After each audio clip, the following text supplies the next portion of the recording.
이번 호크아이 4화에는 트랙수트 마피아의 배우가 누군지에 대한 부분이 조금 더 자세하게 묘사된 것을 볼 수 있었는데요. 이는 개인적으로도 앞선 영상을 통해 여러 차례 언급했던 것처럼 카즈가 직원으로 등록되어 있는 슬론 요한회사가 블랙머니를 세탁하기 위해 세워진 유령 회사인 것이 밝혀졌기 때문이죠. Tracksuits. This is Sloan's front. Yep. He said that his boss, Jack Duquesne, never gives him a day off. Jack's CEO. He's laundering money for the big guy. 게다가 이 슬론 요한회사는 블랙머니를 세탁하기 위해 킹핀이 설립한 것으로 예상되고 있다는 점을 미루어 본다면 해당 회사의 회장으로 밝혀진 잭 듀케인 또한 킹핀을 위해 일하고 있는 것이고 그의 회장이라는 직책 역시 허울뿐이라는 것을 알 수 있었고요. 그렇기 때문에 아르망 듀케인 또한 표면적으로는 나름 회장직을 맡고 있는 잭에게 내가 그럴더니 어딨냐는 식으로 무시를 했던 것이 아닐까 싶기도 하고요. 300 looking for 350. What are you doing, you dope? I'm buying that sword. You don't have 300 grand. 그리고 이러한 잭과 엘리너가 한 배를 타고 있는 것으로 예상되고 있는 것을 보면 클린트의 방문 이후 엘리너가 누군가에게 긴급한 상황이라고 전화를 걸었던 건 역시 킹핀에게 어벤져스가 개입했다는 것을 알리고자 했던 전화였을 확률이 매우 높을 것 같습니다. It's Eleanor. Could you call me back, please? It's urgent. 참고로 앞서 언급했던 것처럼 비숍 보안회사 또한 킹핀의 자금으로 운영되고 있는 것을 예상해 볼 수 있을 것 같은데 엘리너와 한 배를 타고 있는 잭이 슬론 요한회사의 회장이고 또 이 슬론 요한회사의 직원으로 카즈가 등록되어 있는 것을 보면 킹핀이 하필 보안회사를 설립하는 데 도움을 준 것은 보안을 명목으로 여러 프라이빗 데이터에 합법적으로 접근하여 이를 트랙수트 마피아와 같은 하층 조직의 범죄에 활용하고자 했던 것이 아닐까 싶네요. 또 뉴욕을 주름잡고 있는 킹핀이 이러한 유령 회사를 슬론 요한회사만 가지고 있는 것은 아닐 것이고 앞서 언급했던 것처럼 요한회사란 것이 애초에 설립 자체가 용이한 만큼 해체하는 절차도 용이할 것이란 점을 미루어 본다면 과거 킹핀이 론인의 추격을 피해 트랙수트 마피아의 간부를 희생시킴으로써 그 꼬리를 잘랐다고 예상했던 것처럼 이번 호크아이 시리즈에서도 슬론 요한회사의 회장과 직원으로 있는 잭 그리고 카즈가 희생을 당하게 될 것이고 아직 그 쓸모가 남아있는 비숍 보안회사는 적어도 호크아이 시리즈 내에선 당장 해체가 되진 않을 것으로 예상해 볼 수 있지 않을까 싶기도 하네요. 그리고 이번 에피소드에선 클린트가 카즈에게 내가 마야의 아버지 옆에서 4년간 오른팔 역할을 했고 마야 밑에서도 몇 년간 일한 것을 알고 있다 라고 언급한 것을 볼 수 있었는데 Look, you've been working under William Lopez as a lieutenant for what, 4 years? And now under Maya for a few more years? 마야 밑에서도 몇 년간 일한 것을 알고 있다 라고 하자 카즈가 곧장 심기가 불편한 표정을 지었다는 점이나 앞선 에피소드에서도 조직도에 대해 모두 알고 있었던 클린트가 보란듯 카즈에게 보스와 말하고 싶다 라며 카즈의 보스에 대한 갈망을 자극했다는 점. To talk to your boss. Is that possible? I'm trying to be civil here. 또 마찬가지로 앞선 에피소드에서 누가 이곳의 보스냐고 묻는 마야에게 카즈가 무척 못마땅한 표정을 지었다는 점을 모두 고려해본다면 You are. 카즈가 현재 마야의 밑에서 일하고 있는 것에 상당한 불만을 가지고 있는 것을 알 수 있기 때문에 이후 마야와도 어떠한 마찰이 생길 것을 예상해 볼 수 있을 것 같네요. 거기다 이러한 카즈의 진정한 배우일 것으로 예상되고 있는 킹핀은 지난번에 이어 이번 에피소드에도 이런 관심을 달거하지 않는다는 식으로 표현되고 있는 것을 볼 수 있었는데 So what do you know? I know he doesn't like this attention, that's for sure. 그럼에도 불구하고 지난 에피소드에선 카즈가 그들이 호크아이를 산채로 잡아오길 원한다, 즉 이목이 집중될 만한 일을 하고 있다는 점이나 이번 에피소드에선 클린트를 공격하던 옐레나가 마야까지도 공격한 것을 보면 마야에게 반감을 가지고 있는 카즈가 마야와는 별개로 옐레나 혹은 발렌티나 측으로부터 클린트를 생포하는 의뢰를 받았던 것이 아닐까 싶기도 하네요. 또 클린트를 상대하고 있던 옐레나 또한 그를 죽일 작정으로 덤빈 것이 아니라 과거 클린트가 나타샤의 동료였던 만큼 그를 생포한 뒤 제대로 된 자초지종을 듣고자 했던 것으로 보인다는 점이나 때문인지 그녀가 KT를 던질 때도 미리 그 안전장치를 걸어놓은 상태에서 던졌다는 것을 미루어 본다면 그녀가 애초에 누군가를 죽일 생각으로 찾아온 것이 아니었다는 점도 그 이유 중 하나이기도 하고요. 게다가 이번 에피소드에선 어벤져스 컴파운드 268호라고 적힌 손목식에 대한 내용도 상당 부분 등장하는 것을 볼 수 있었는데 지난번부터 클린트가 유독 로라에게는 론인 시절의 사건마저 모두 털어놨을 만큼 그 작전에 대한 내용을 모두 공개했다는 것을 유추해볼 수 있었다는 점이나 Clear things up with the old tracksuit, friends.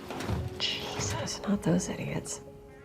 이번 에피소드에서도 평범한 가정주부가 쉽게 할 수 없는 짧은 시간 내에 회사의 뒷조사를 한다던가 아이들이 알아듣지 못하게끔 갑작스럽게 외국어를 사용하는 모습, 롤렉스 시계에 대해서도 이미 알고 있었고 이에 대해 클린트에게 먼저 경고하는 모습, 또 실제로 클린트는 평범한 가정주부인 아내에게 롤렉스 시계의 발신기 신호를 추적해보라고 부탁하는 모습을 미루어 본다면 로라가 평범한 가정주부는 아니었던 것으로 유추해볼 수 있는 부분이었죠.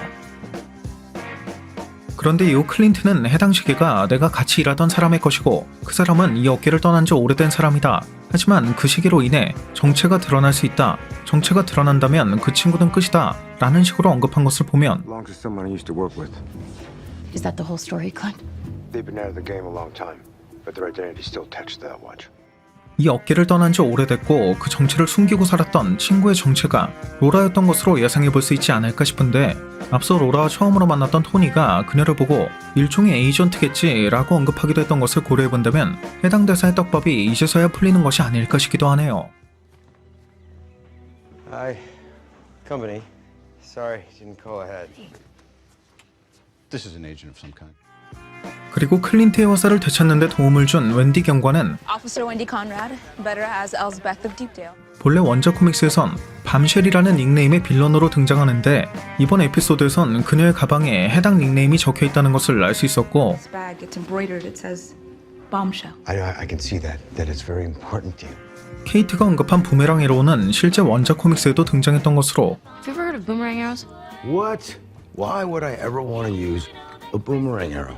되려 원작 코믹스에선 케이트가 이 부메랑 에로우의 효율성에 대한 부분을 지적했지만 이후 이러한 부메랑 에로우의 덕을 보게 되면서 이를 인정하게 되는, 즉 해당 에피소드의 내용과는 정반대의 역할로 등장하는 것을 알 수 있었죠.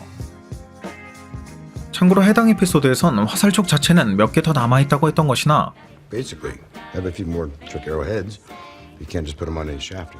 실제로 앞서 공개되었던 예고편에는 클린트가 스타크라고 적힌 화살촉을 결합하고 있는 장면이 등장했다는 점을 미루어 본다면 남은 두 개의 에피소드에는 이러한 스타크 화살촉을 장착한 부메랑 에로우의 모습을 볼 수도 있지 않을까 싶기도 하네요.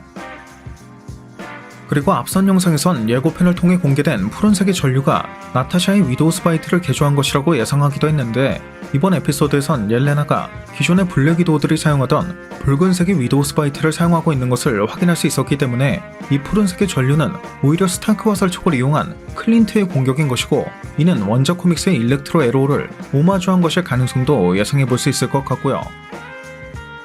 또 케이트가 클린트로부터 전수받은 코인을 튕기는 기술은 실제 원작 코믹스에서도 클린트가 사용했던 것으로 이전 에피소드의 엔딩 크레딧에 등장한 것을 볼 수도 있었는데 원작에선 클라운으로 등장하는 카지의 마지막을 해당 기술로 장식하기도 했다는 점을 미루어 본다면 이후 케이트가 이러한 코인을 이용한 기술로 어떤 활약을 보여주게 될 가능성도 고려해 볼 수 있을 것 같네요.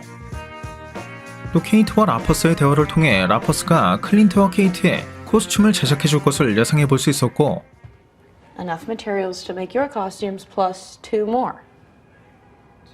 I know a certain someone who needs a little help with theirs. 케이트가 마야의 집 내부에 설치된 경보장치를 가리는 데 사용했던 것은 앞선 에피소드에서도 볼 수 있었던 퍼티 에로우였던 것을, 폭발과 동시에 주변의 총력을 마비시켰던 에로우는 원작 코믹스의 소닉 에로우였음을, 케이트가 옐레나의 총을 날리는 데 사용했던 동작은 어린 시절 어머니가 보여주었던 바로 그 동작을 응용한 것이었고 이는 와인병에 이어 벌써 두 번째로 보여준 움직임이었다는 것을 알 수도 있었죠. 그리고 클린트가 들고 있는 컵에는 타노스가 옳았다 라고 적힌 것을 볼 수 있어 이러한 문구가 제품으로 제작되어 판매될 만큼 블립 당시의 삶이 더욱 나았다고 생각하는 세력이 상당한 규모라는 것을 알 수 있었기 때문에 이후의 MCU에선 이러한 세력과의 분쟁을 다루는 내용이 그려질 것을 예상해 볼 수도 있었고 케이트가 추락하는 장면에선 그 배경음악이 나타샤가 추락했을 당시와 동일한 것을 볼 수 있어